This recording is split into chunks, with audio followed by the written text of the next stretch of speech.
Is COVID-19 leading to a new pandemic of suicide? Find out here today on Jimmy Rants. Click on that little box down there in the corner. It'll take you straight to IGTV for today's episode of Jimmy Rants. JimmyRants.com is the website.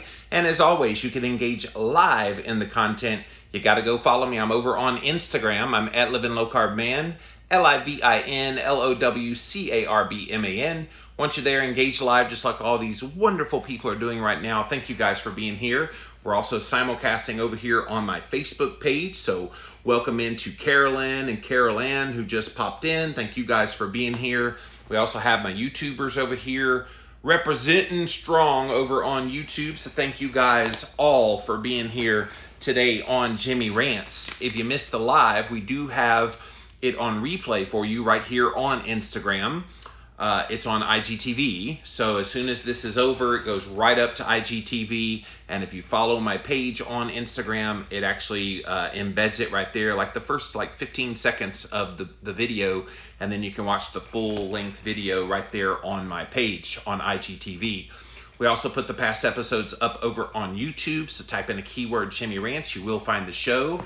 Today is Tuesday, and on Tuesdays on my podcast called the Living La Vida Low Carb Show, we air the best of Jimmy Rants. So we got a great episode in store for you guys here today. In fact, I can pop it, I think. Nope, it's on the other phone. I was going to say I could pop the little graphic for it up on the screen, but no, I cannot because it's on the other phone. So yeah, go to llvlc.com. You can see today's show. And then finally pop on over to jimmyrants.com. You can watch all the past episodes there. And then if you like what we do here, definitely click on the Patreon link, and any donation of any amount would be greatly appreciated. Okay, you guys, I want to talk about a topic here today that quite frankly is incredibly disturbing to anybody that cares about humanity. And we all have lived through the trauma that is the last few months, dealing with the fears and the doubts and the uncertainties and everything as it relates to COVID-19. And of course, those have not gone away. We're still dealing with those things. We're still having to go through the ramifications of, we don't know what's going on. We don't have any certainty about anything, about any of this. And so in that uncertainty, there are people who are already dealing with some of the ill effects, not of COVID-19. Everybody's worried about getting the virus. And I keep screaming from the mountaintop, okay, great. It's wonderful that we're trying to avoid the virus and we're all waiting on a vaccine and blah, blah, blah, all the little talking points that they put out there. But in my mind, it's all the non-COVID-19 impacts to health and things happening in our culture that I'm more concerned about. And I've been watching a lot of the statistical data as it relates to the increase in the number of mental health drugs that people are taking. The last count I saw that mental health medications are up in sales by as much as 35% since the beginning of COVID-19. And of course, people were already teetering on some of those brain health things, mental health things long before this came along. And this has just kind of pushed them over the edge, so to speak. And unfortunately, when you already have some psychological issues going on, mental health disturbances going on, and then something like this happens, and then you lose your job, and then you have uncertainty, and you have fear, some people allow those fears to overcome them to the point that they do destructive behavior, either in the form of committing crime or they take their own life. And I think the great unspoken truth about COVID-19 is we have seen an epidemic level of suicide. And we're not done. I think some of the ramifications of all the things that have happened, all of the actions that have been placed on us, I'm think about all the things that they've done to keep us safe from the virus. Stay at home. A lot of us did that. Isolate yourselves from a lot of people. Don't go out in stores unless you absolutely have to. We did that. Stay 6 feet apart if you do have to be in contact with other people. People have done that. Wear a mask so you cover up most of your face particularly the nose and the mouth. So all you see is people's eyes. We've done that. Don't go to church. Don't go to movie theaters. There's no sports to go watch. Think about all the things that are normal areas of release that we take for granted and have before 2020, regularly taken for granted, will always be there. And then let's not talk about the lack of physical touch, the lack of having communal experiences together where you're laughing and you're basically releasing a lot of the stresses and pressures of life. And so friends, this has happened as well in 2020. People you thought were your friends have now suddenly abandoned you. I have one friend that I talked to pretty regularly long before COVID-19, would always talk to this person. And since COVID-19 went down, I have not heard a word, even though I've reached out several times to try to connect, check in on this person, and would hope that this person would check in on me, considered them a very, very good friend, and they've gone silent on me. And I see them active on social media, but they're not active with me. So we've got some of those broken kinds of relationships happening too. And I say all this, if you're just joining us, we're dealing with a pretty underground pandemic in the making, epidemic in the making, of what's happening with everybody, dealing with all the stuff associated with COVID-19, what's happening in terms of suicide rates and other kind of mental health things. And I have a couple of stories here, not sure how I'll be able to get through both of them, but I definitely want to hit on a lot of the major points, because this is a huge, huge problem, you guys, that if we don't address that it's an issue now, we're going to be seeing for many years to come the ramifications of all the fallout of what's happening in our culture right now. And all of it's detailed in these papers. All right, so this first one is from Psychology Today. Are we facing a post-COVID-19 suicide epidemic? What about the long-term consequences to our mental health? Will life go on as before when the pandemic finally passes, or are we looking at some permanent changes in how we live? Unfortunately, the damage may be more far-reaching than anyone even realizes, especially when it comes to the subject of suicide. While pandemic-related suicides have already been reported in many hardest-hit countries, these deaths have been largely overshadowed because of the high rate of fatalities linked to COVID-19 directly. In Italy, for example, the first pandemic-related suicide happened in March of this year when a patient suffered from pneumonia, jumped out of the hospital window where he was awaiting test results to see if he was infected. Since then, numerous other suicides have been reported, primarily among frontline health workers. Oh my gosh, the health workers, you guys. If you know a nurse, a doctor, anybody in the medical profession who has worked on the front lines of COVID-19, please give them love. Give them a text, a DM, something that shows you care. And I know about a half dozen directly working on the front lines of COVID-19 right now. And I'm all the time trying to encourage them because it's been very, very tough on all of them. And I'm sure it has pushed a few to suicide. People awaiting test results for COVID-19.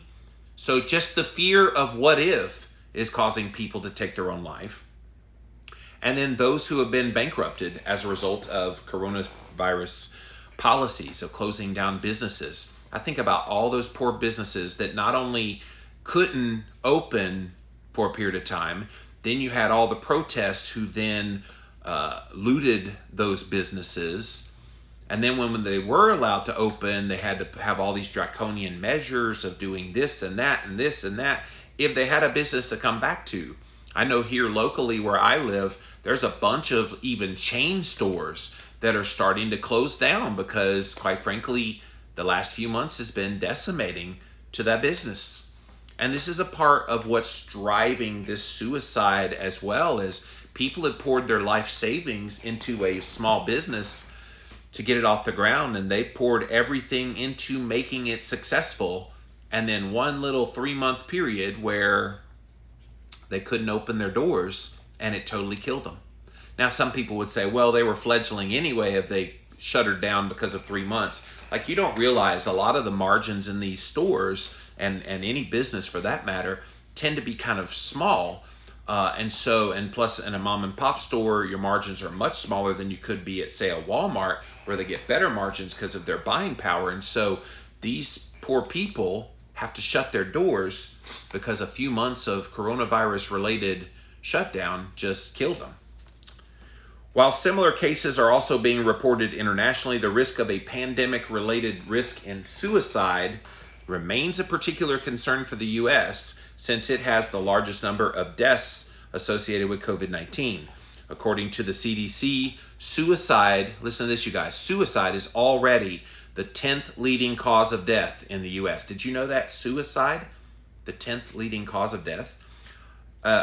And there's been a 35% rise in the suicide rate just between the years 1999 and 2018. So in 20 years, we've gone up 35% in suicide rate. A new article recently published in the Journal of the American Medical Association suggests that we may be at the beginning of something far, far worse. The title of that was Suicide Mortality and the Coronavirus Disease 2019. It's a perfect storm. The article suggests that the unprecedented public health actions needed to contain the COVID-19, social distancing, stay at home, stress due to job loss, may well result in far more suicides in the years to come. It was written by a team of mental health professionals led by Mark Reger of the University of Washington. The article outlines many of the economic, psychosocial, and health-associated risk factors that can be expected to lead to an increase in the risk of suicide. So let's look at some of those factors.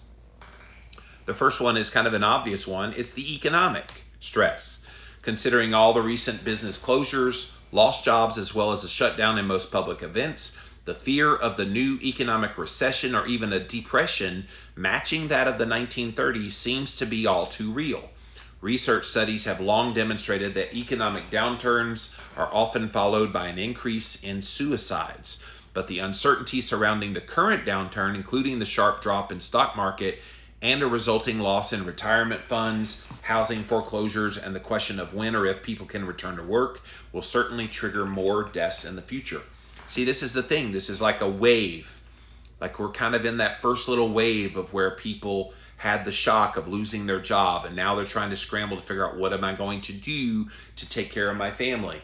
Then the second wave will be when the economy hasn't quite picked up enough and other businesses have to close.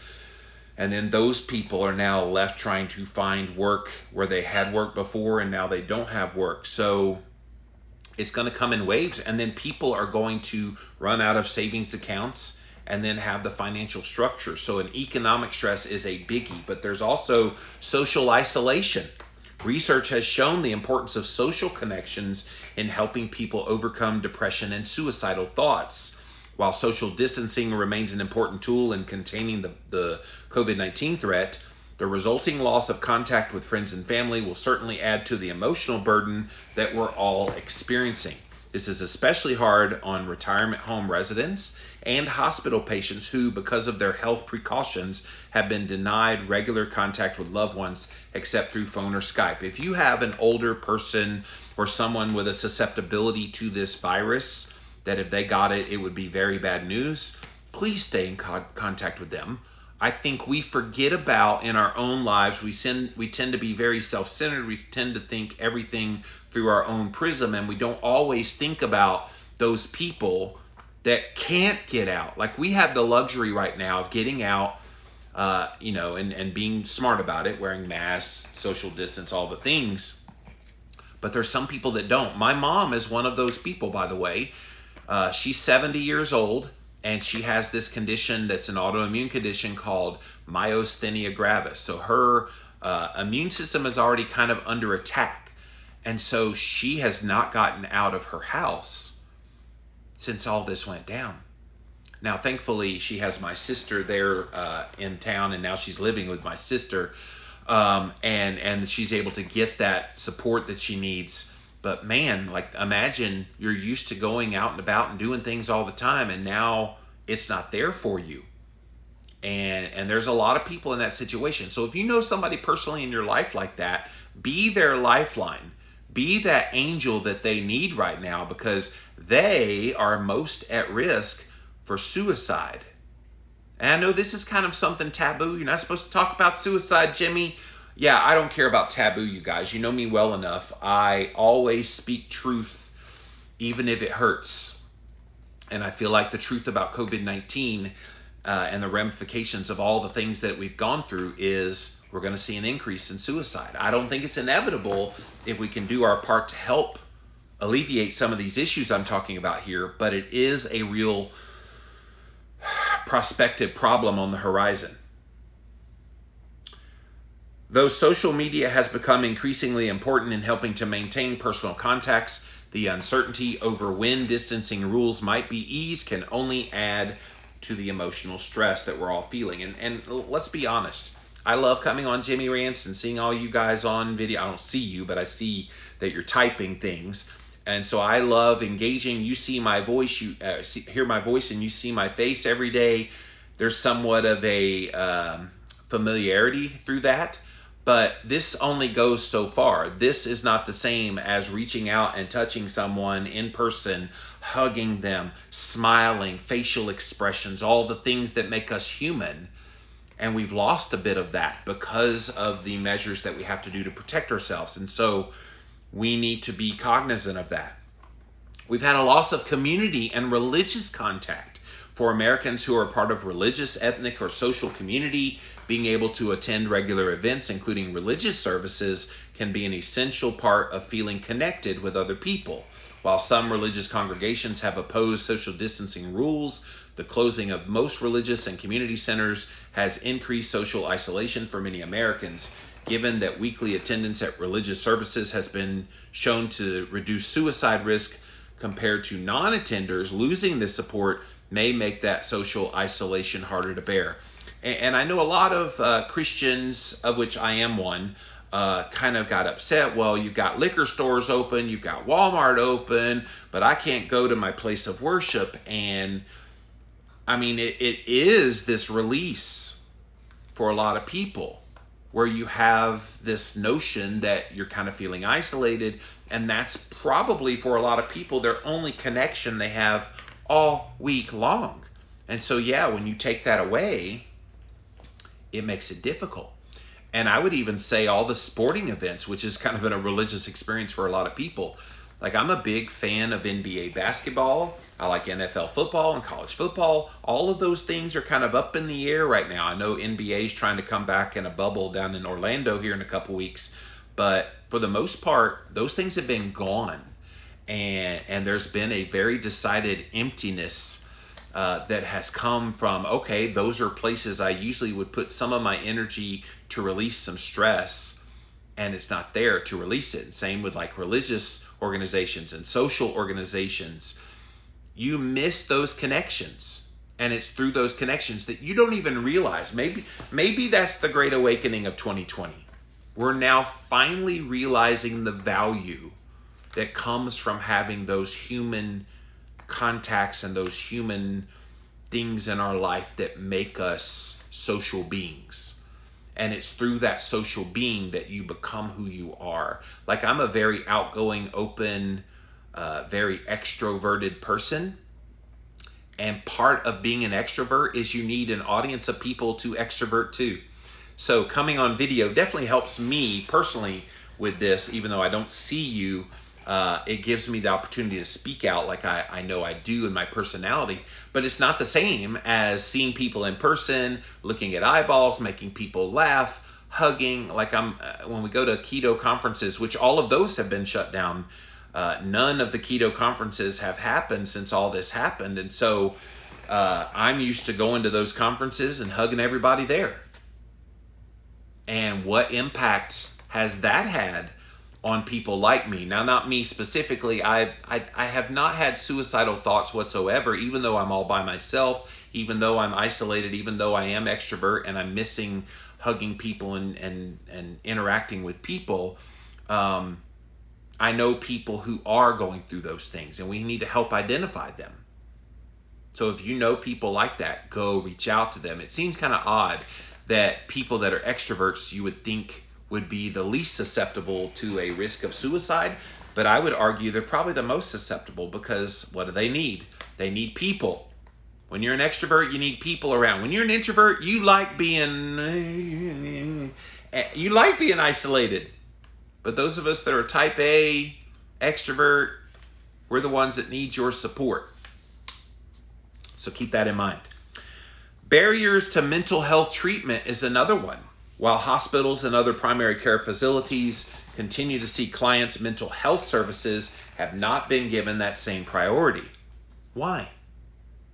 I would think now more than ever before, mental health services are an essential part of this whole equation. How do you shut those down and you open liquor stores? I don't get that. To me, mental health services is paramount right now. We need them to help keep people sane. Now, I know a lot of the mental health people are working online, doing Zoom calls and Skype calls and that kind of thing. In fact, I still see my life coach via FaceTime or Zoom on the regular, meaning like every 3-4 weeks. And it's essential for me, and it's helped keep me kind of sane in the midst of all this. But they should be considered essential. As a result, people dealing with mental health crises have little choice but to wait in an overcrowded hospital emergency department to get the help they need, something that might discourage many of them from even making the effort. Well, not only that, but there's some people avoiding hospitals because they're very fearful that if I go to the hospital, I'm going to get COVID-19. I can tell you I had to go to the little clinic up here around the corner, one of the little outpatient clinic, to take a look at my ankle that was swollen about a month and a half, 2 months ago. And it was ghost town. I was the only patient that showed up because I think people were just terrified to death of going into a medical facility. Oh, walk in there, you automatically get COVID-19. And I was not fearful of that, but that's making people stay away. Though suicide hotlines and telehealth services are still available, the wait time is much longer than usual because of the increase in the demand. This means that people contemplating suicide often have nowhere to turn, and then they do the deed. And this includes frontline healthcare workers who are at the forefront of dealing with the pandemic. I would think we need to, if it hasn't already been put into place, if you are a nurse, a doctor, a PA, whatever you are working on the front lines of helping patients with COVID-19, they should be getting free mental health care right now. Like, figure out a way to do it, because those people need it more than anybody. Yeah, some of us kind of dealing with the stress of all this and the worry of all this. Yeah, but you don't worry because you just had a patient die because the ventilator didn't work, and the trauma that comes from that. A lot of healthcare workers are talking about PTSD already from this. And I know several of them personally, and they're just ragged. You can see the bloodshot eyes. It's sad. And you try to be there for them, but they need some professional help. And I think if they want to help this crisis, that's one area where they could step up to provide these people with a regular mental health counselor that they could have on the ready to talk to when they need them. Other medical problems. This is another one. Along with these other issues, people with existing medical problems are also finding their access to health services are restricted because of the surge in coronavirus cases. This means the cancellation of an elective surgery, which a lot of them had to be canceled in like March, April into May, and now they're recently starting to let those come back. A much longer wait in the hospital emergency department and urgent care clinic, and having to deal with symptoms like chronic pain without getting any significant relief. Since many people with chronic medical problems are already vulnerable to suicide, losing access to medical services can reduce their ability to cope. I hate for this to be so grim, but I'm trying to present the reality of the situation as to how this unspoken truth about COVID-19 is starting to rear its ugly head. And we need to realize that all these things we're talking about is leading to a direct increase in suicide. And we can't ignore this. How about social and medial influences? Since the pandemic began, we've been regularly besieged with round-the-clock news coverage describing the impact of COVID-19, both nationally and internationally. Can I tell you, I have not turned on my television set one single time since mid-March. Nope. What's funny about this pandemic and the lockdown and everything, with sports being shut down, I realized the only reason I have a television is to watch live sports. That's it. Because I haven't been tempted, haven't wanted to listen or watch TV, don't care. Because right now all they're doing is selling us a message of gloom and doom, and I'm a pretty happy-go-lucky guy. I don't do gloom and doom that well. And so that's having an impact on people because they're being constantly barraged with all these images and about the gloom and doom. Given the pessimism being conveyed by all these news stories, it's hardly surprising that many people are becoming increasingly depressed and angry at the same time as the prospect of the pandemic dragging on for many more months. At the same time, gun sales are also surging in many parts of the country. And that's true. Way up. Has nothing to do with COVID-19. People are fearful. It might have a little bit to do with COVID-19 and the lockdowns and people thinking that's wrong and blah, blah, blah. But it also has to do with the social justice riots and things, and people are fearful from that because you see all kind of images. So there is an increase in the gun sales. And so now access to firearms now increases the risk of suicide as well. The number of firearm-related suicides are expected to be on the rise. So where do we go from here? What does the future look like? Research studies looking at the effects of trauma in previous disasters, including the 2003 SARS epidemic in Hong Kong, as well as the 2011 earthquake and nuclear disaster in Japan, have shown a significant rise in suicides both during the emergency itself, like right now for us, and in the months and years that followed. With the SARS epidemic in particular, most suicides involved the elderly or chronically ill who were afraid of becoming a burden to their family should they become infected, a concern that is already common among many of the COVID-19 patients. So did you think about that? When an elderly person becomes ill because they have COVID-19, rather than being a burden on their family, they kill themselves. It's a reality we need to face. Finding real solutions won't be easy, especially as COVID-19 drags on. Even with video conferencing and social media to help people avoid feeling isolated, enhanced suicide prevention services will still be needed, along with public education, to ensure that people in crisis are aware of what resources are available to them, opportunities to help prevent suicide deaths that might otherwise occur. But research looking at past crises can also offer hope. Suicide rates actually went down following things like 9/11 due to a shared support through crisis. Despite the pessimism seen in recent weeks due to the pandemic worries and the racial riots, we can still work together to prevent unnecessary deaths and plan for the future. And that's what I'm hoping to do here today on Jimmy Rants is, let's put it on your radar screen. Maybe you weren't even thinking about this, and maybe you weren't even thinking about the ramifications that stress over this could lead to suicide, because you're pretty stable mentally yourself and you're resilient and you're able to withstand. And I think we need to be mindful of those people who aren't as resilient as you are, and those people who really need our help. Because quite frankly, we're all just that close from being pushed over the edge that we could be in that suicidal mindset as well. We don't ever want to think that way until you're there. And then once you're there, it's such a downward spiral so fast that it just happens and it's done. And it's over. And there's no undoing that once it happens. All right, I've got this other article. I want to see if there's anything else in here that's different than what I just read from.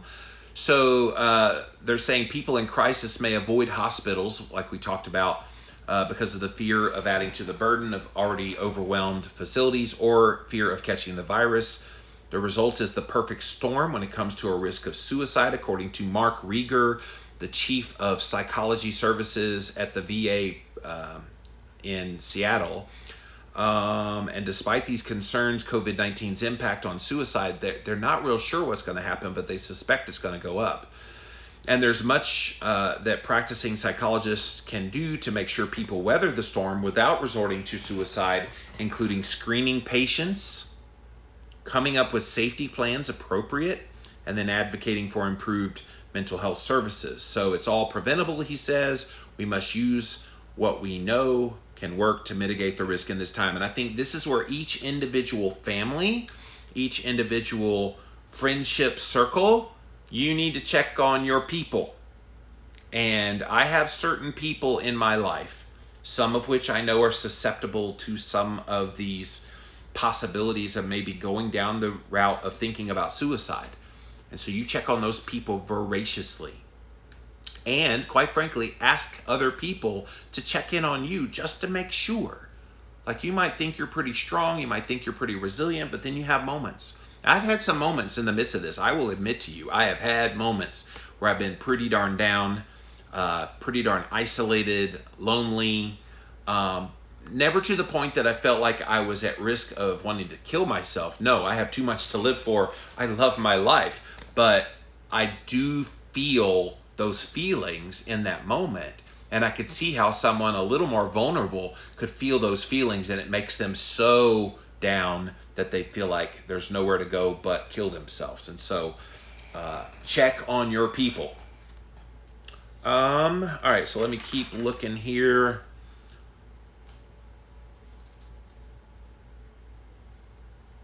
Sometimes during the periods of stress, people find strength in themselves that they didn't know they had.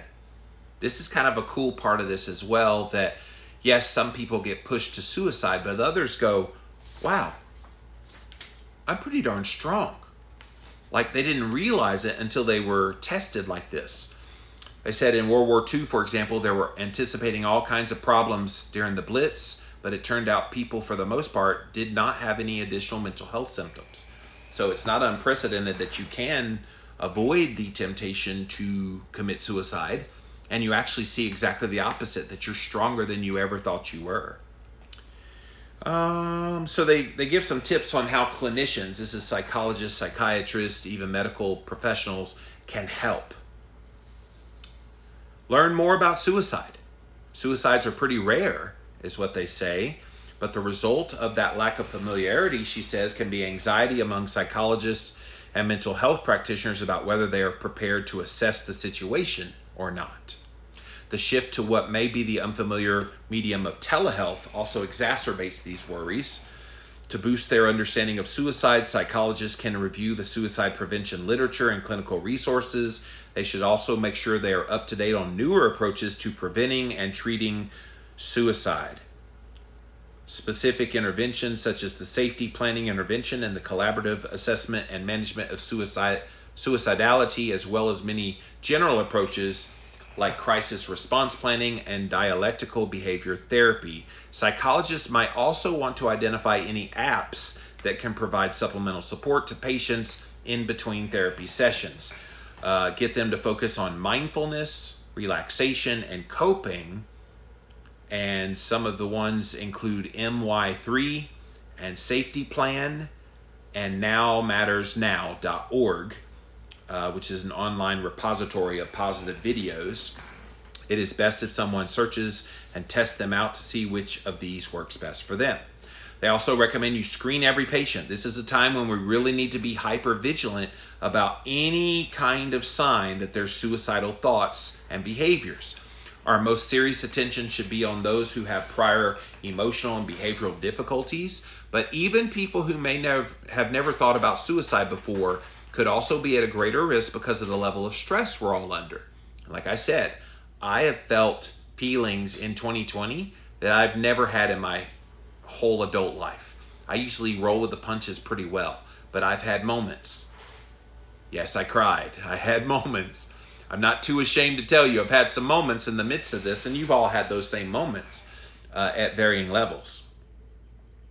One way to normalize such screening is for psychologists to ask patients at the beginning of every single session, how are you feeling physically? Then segue into checking in on their emotions. Providers also need to be on the lookout for another risk factor that has become more of an issue: discrimination. And if you're in that minority group, perhaps that's creating some stress that could be leading to suicide. So they're just putting that on the radar screen that patient and see where their headspace is. Develop an action plan. If a psychologist suspects that a patient is experiencing suicidal thoughts, he or she should work with the patient to create a safety plan that includes a list of warning signs, coping strategies like engaging in movement or relaxation, contact information for the psychologist, other professionals, and friends that they can ask for help. Have them write down and print out sheets that they can put in places all over their house, very likely to see with the number of their therapist and someone they can call if they have difficulty. You want anything that creates a reminder, a barrier, a moment to stop, to make a call before they engage in any kind of self-injury. Be sure the plan is appropriate for use during the pandemic. Going to a gym or dining in a restaurant, no longer appropriate coping strategies. Psychologists should also persuade patients to get guns, pills, and other potentially lethal objects out of the home. If they can do so while still practicing physical distancing, they should get permission to contact someone else in a patient's home if the patient doesn't show up for their session. So these are all good things. So they're also talking about following all the telehealth guidelines, which I know there's kind of the controversy right now of they should open it up so you can cross state lines with the telehealth, because right now, if you're a practicing physician, for example, here in my state of South Carolina, and you're only licensed in South Carolina, you can only provide telehealth to people in South Carolina. And so they need to release that. And I know that they're working on some of those kinds of things. Educate patients and their families and the public. Psychologists are very uniquely qualified to talk about during a pandemic that we all need to be each other's eyes and ears. And we need to reach out if someone is showing signs of suicide. Prioritize self-care. It's just as stressful for practitioners as it is for the patient. So spend time taking care of yourself so you can be of good use to your patient. Be an advocate. Help push for increased mental health services, especially to underserved populations who are disproportionately affected by the pandemic. Psychologists successfully advocated for the Centers for Medicare and Medicaid Services to allow audio-only telehealth for Medicare beneficiaries, a priority during the pandemic since they don't have smartphones or broadband for telehealth.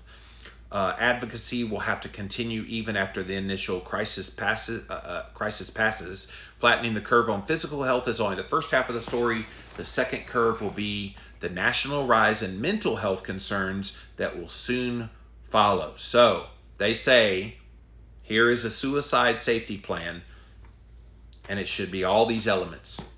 Warning signs or triggers of a developing crisis, coping strategies such as hobbies or relaxation, people to offer a distraction, people that you can ask for help, professionals or agencies to contact such as the Suicide Prevention Lifeline, steps for making the physical environment safer, and then things worth living for. So this is not a comfortable subject to talk about, but I think we need to be talking about these kinds of things because at some point the fear over the virus itself is going to subside.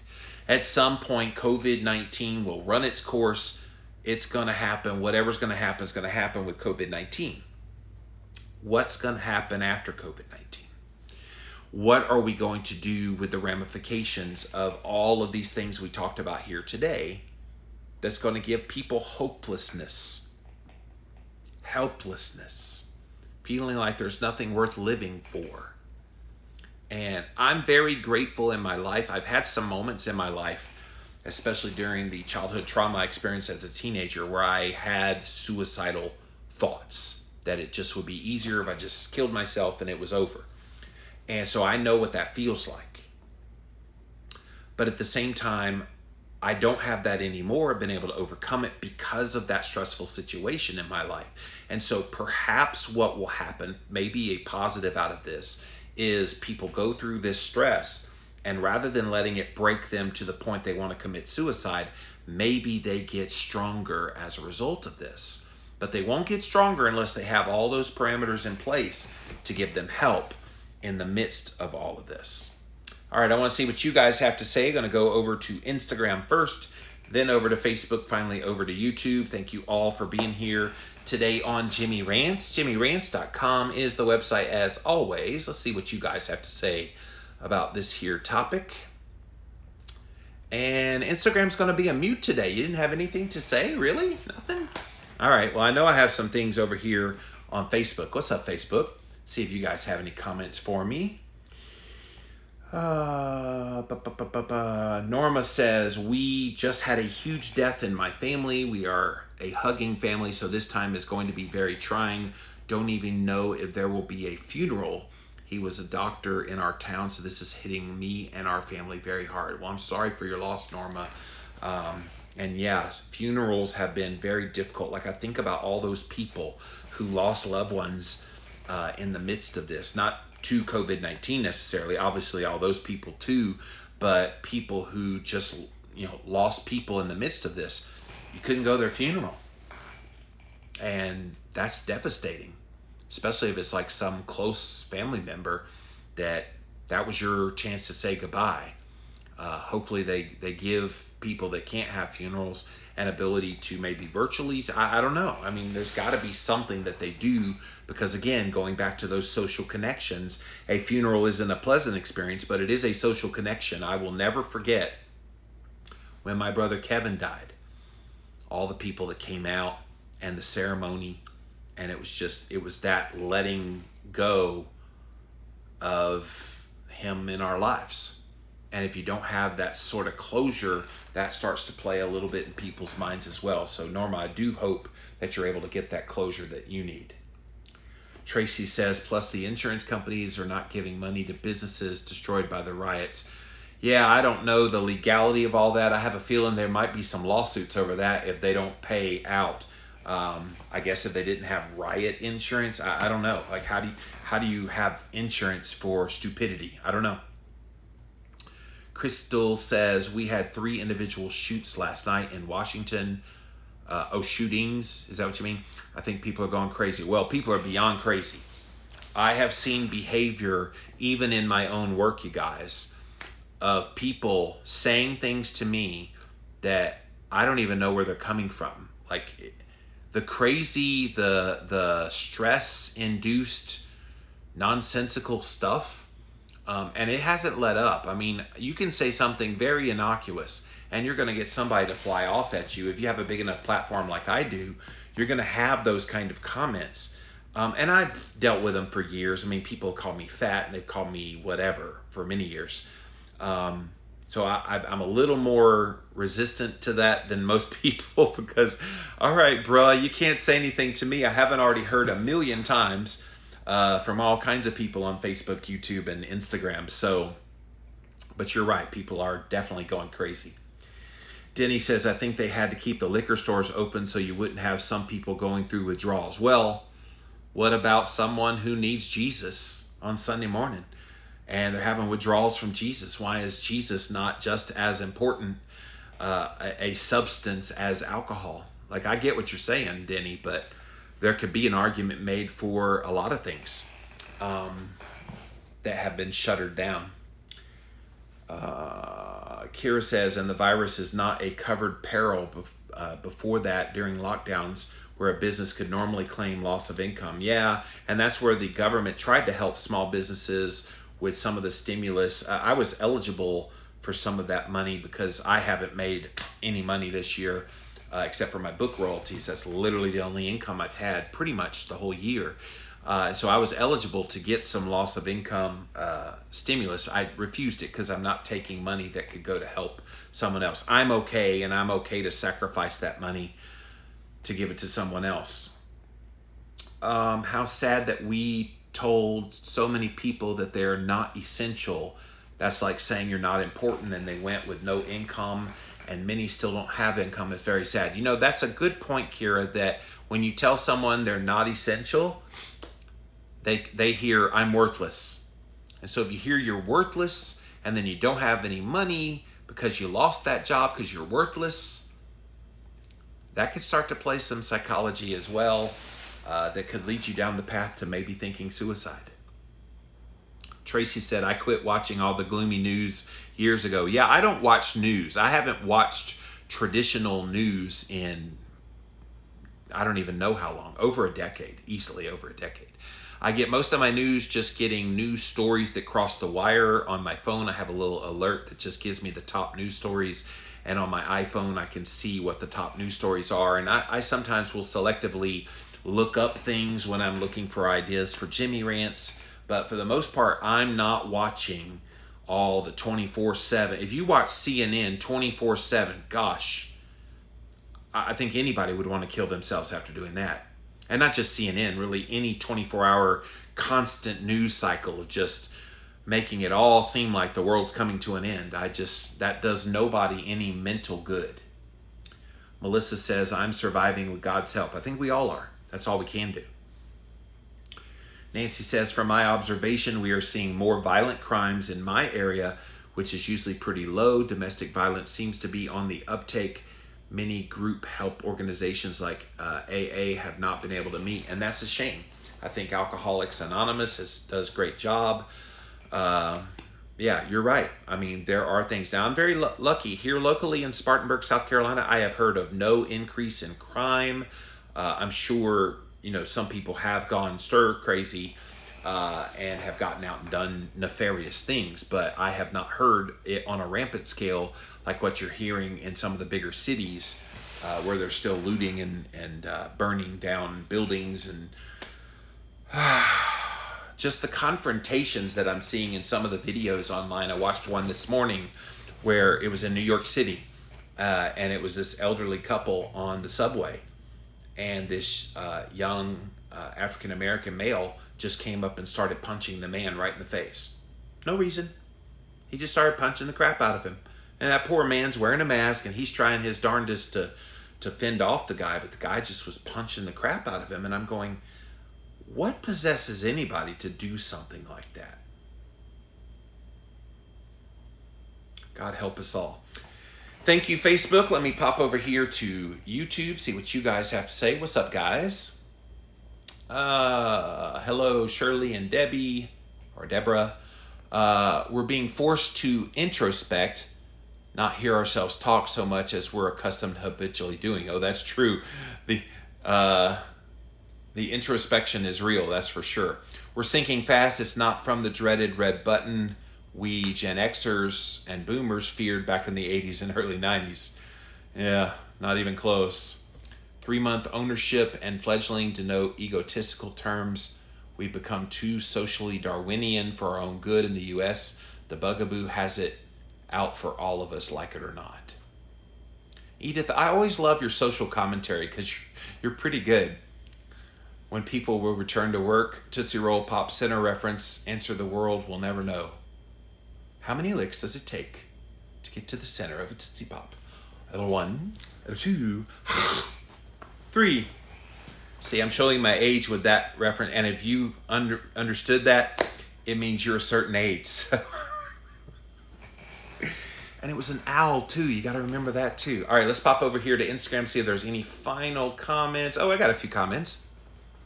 Fasted Human says, this is all so hard to watch happening. Yeah, the thing is, we know, like we can see this coming a mile away. So how do you prevent it? Like this is the healthcare crisis, much more so after COVID-19 is over. This is going to be the healthcare crisis. It's not a physical healthcare crisis. It's a mental health crisis. And I've already talked to several of my friends that are in the mental health space, psychologists, psychiatrists, and they are all worried. Like they feel like they're going to get overrun, that they don't have enough manpower to be able to handle all the patients. And so what's going to happen? They've got to prioritize who's at most risk right now. And so if people are really on the verge of suicide, you got to help those people right now and quick and pronto and have things in place. The thing is, how do you get those people to get into the system before they kill themselves? Because if they don't get help, they don't seek professional help, or access to that help is denied because of financial things. I know in Australia, I read a news story today that they think suicide is going to surpass COVID-19 deaths. They think suicide deaths is going to surpass COVID-19 deaths just because of all the stuff that they put into place because of COVID-19 to protect health. It's going to lead to more death. And you kind of go, why? Like, why did we get to that point? Joshua says some families don't ever fully gather until funerals. That's true. That's very true, because sometimes I've been to funerals and I go, oh, I forgot I had that uncle or whatever. So you're right. Unfortunately, that is the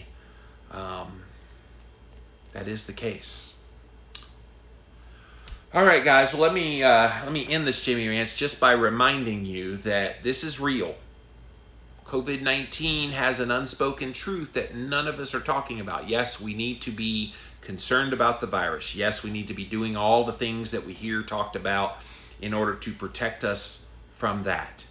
But let's not forget the unintended consequences of a lot of these parameters that have been put into place to protect us from the virus have now created a new health crisis, mental health crisis, which I've talked about in previous Jimmy Rants, but it's leading to suicide. I can't wait to see all the epidemiologists that take a look at what this experiment of the past few months has done to us as a society. Like, directly speaking, forget COVID-19 and all the things associated with it. That's obvious.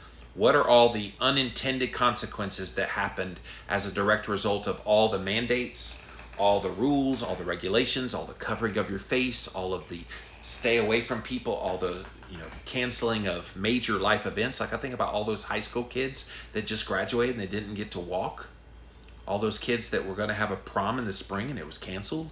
Like, these are like major life events, and what ramifications does that have? Oh my gosh, I always wanted to ask that girl out to the prom, and that was going to be my chance to make her my girlfriend who could someday be my wife. Like, think about those kind of things.